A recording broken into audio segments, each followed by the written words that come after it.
Hi everybody, this is Rob for R&B Reviews, and today I'm going to be reviewing The Green Hornet, which was first a radio serial in the 1930s, then it became a movie serial, and then it became a TV show, and there were comics based on this character along the way. Seth Rogan is Britt Reed, who is a son of a big newspaper publisher, who joins forces with his father's mechanic, Cato, to become a hero team who poses as villains to get in and get at the bad guys. Seth Rogan co-wrote and he co-produced this film, and in the end I felt like Rogan turned The Green Hornet more into a personality comedy as opposed to a hero film.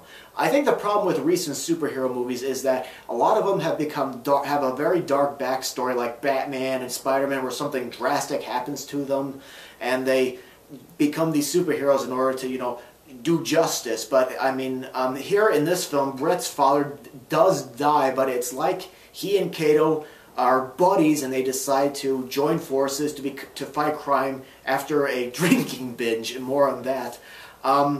At times, I felt like this movie was sometimes a spoof on the films, like the opening scene where the main villain, Chudovsky, is being told by a younger club owner that he is out of touch with the crime in L.A. Sometimes the dialogue could be a little bit funny and laughable on that.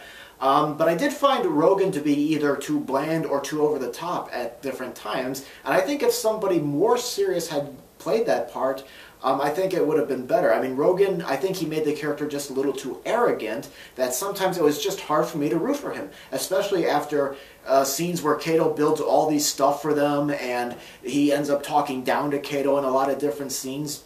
Chou, I don't know I hope that's how you pronounce his name, but Chou as Cato I thought was excellent as in that part as Cato, and he was just really good, and he was great to watch and everything.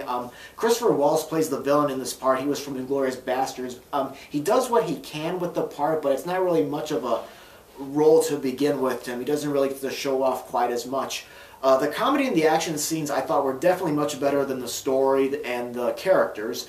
Although I think the slow motion during the fight scenes got a bit overdone from time to time, but the action scenes did have adrenaline, and they were fun to watch, especially for the very last car chase at the end of the movie, which to me was probably the craziest and messiest car chase I have seen since the Blues Brothers with Dan Aykroyd and John Belushi.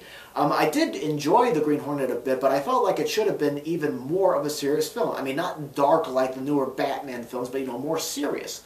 I give The Green Hornet a mild see-it-in-theaters verdict. I think the film is definitely more for people that enjoy action and comedy, but if you want something darker and perhaps more challenging, this film is not it. I mean, I was entertained by it, but I felt like it could have been, even more.